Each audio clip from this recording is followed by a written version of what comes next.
So this is where it gets really tricky, right? Is that as much as I think it's going to 12 or 13, at this point, if you've ridden it down from 65 or 69, the question is it worth dumping some of that position and trying to buy lower? It's hard for me to give advice on that because it's such a...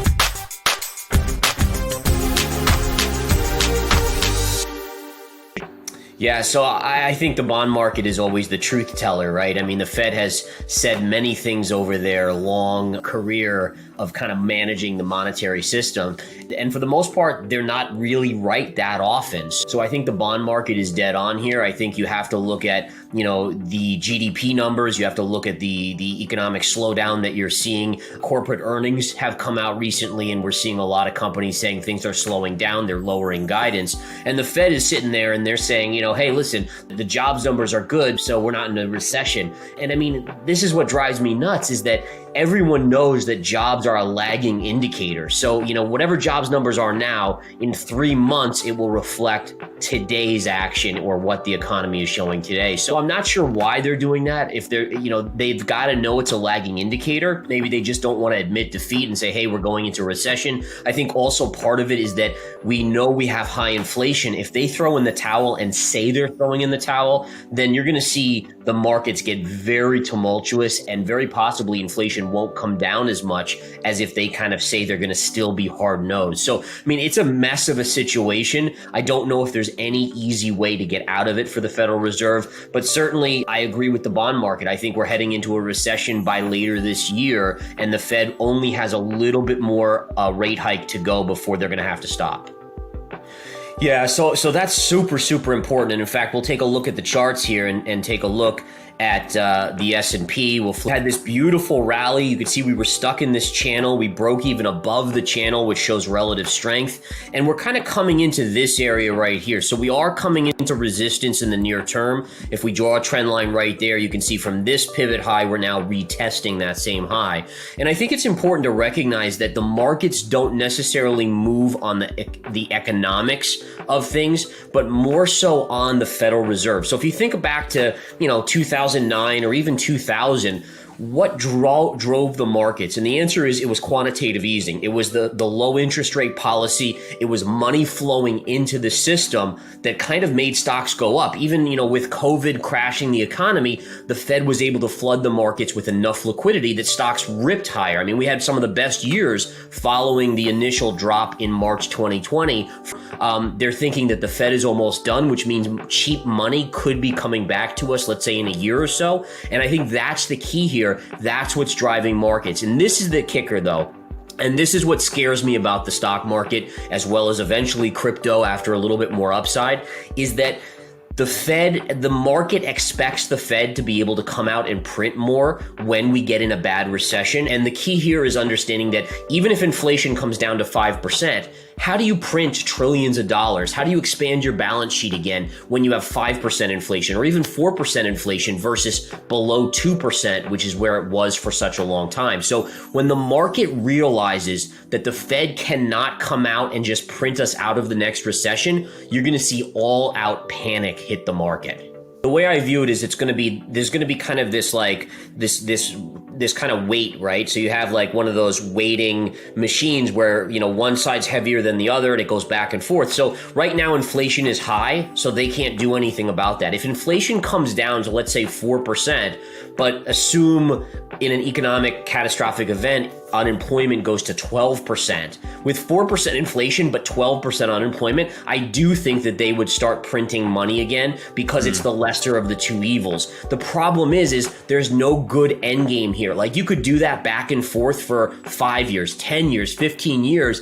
All you're going to do is just crush the overall economy in the long run, and you're going to have a meteoric reset in the system where the dollar eventually collapses. So it's crazy scenario, but investors in today's day and age we have to be so aware of the long-term implications and really protect ourselves. I mean, whether it's Bitcoin, whether it's gold, whether it's other things, we have to be aware of what ultimately is going to happen. One of the interesting things is I went bearish on the dollar right up here recently over the last, this is the monthly chart, so this is actually last month, and you could see the reasons why. And you guys know I'm a pure technical trader, so it told me that the dollar was going to pull back, which interestingly enough meant the stock market should rally. And again, a dollar pullback means the Fed is going to be less hawkish, less apt to raise interest rates. So all those things came to fruition. And what's fascinating about the dollar chart is the dollar chart was telling you that was going to happen. It told you ahead of time that the Fed was going to back off because it was into resistance. And what happens when you hit resistance? You pull back.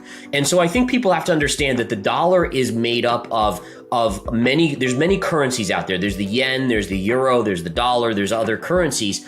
And the dollar strength doesn't necessarily tell you that the dollar is invincible. It still tells you that we're the biggest and the best on the block. So you have everyone printing, then the dollar still maintains its superiority as a safe haven asset. And we know that from the past 20, 50 years, when there's fear about a bad recession, a war in the Ukraine, all these things, it tends to drive money into the dollar. So I think that's the key here, is understanding that when it's kind of like the best on a bad block type scenario, but that's why the dollar has been stronger for people going into safety from other currencies, as well as safety against recession and so forth.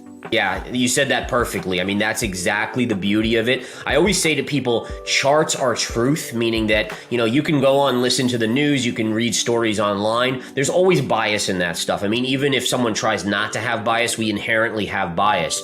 But what you can't do is say that a chart has bias. A chart is just showing you the general price action of basically millions and millions and millions of investors. And if you can read those patterns, it tells you the likely scenario of what's going to happen. So there's no denying that this looks like a bearish channel again. So I do still think there could be a little bit of upside. I'm surprised, honestly, that Bitcoin hasn't shown more strength. And the reason why, you might say, well, why does Bitcoin need to show strength? Well, it doesn't need to. But the bottom line is, when you have a stock market rallying, it's telling you that there's risk on. And generally, Bitcoin, 2 times does that risk minimum, maybe 3 times. So if like the NASDAQ goes up 2%, oftentimes you'll see Bitcoin up 4 or 6 or 8%. You haven't seen that here.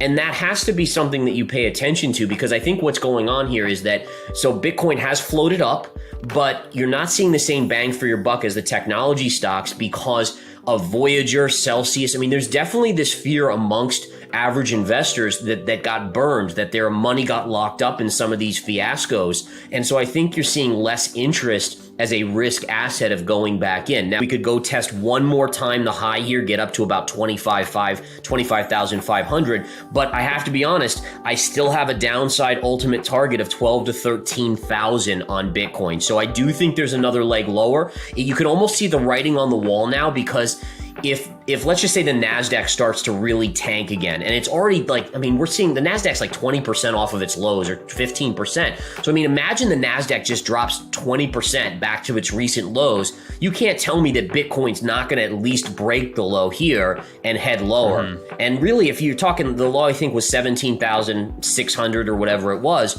Really at that point, you're not that far away from 12 to 13,000. So I do think you have more downside, unfortunately. I love Bitcoin long term. I think it's exactly what the world needs, but it has to get this flush out.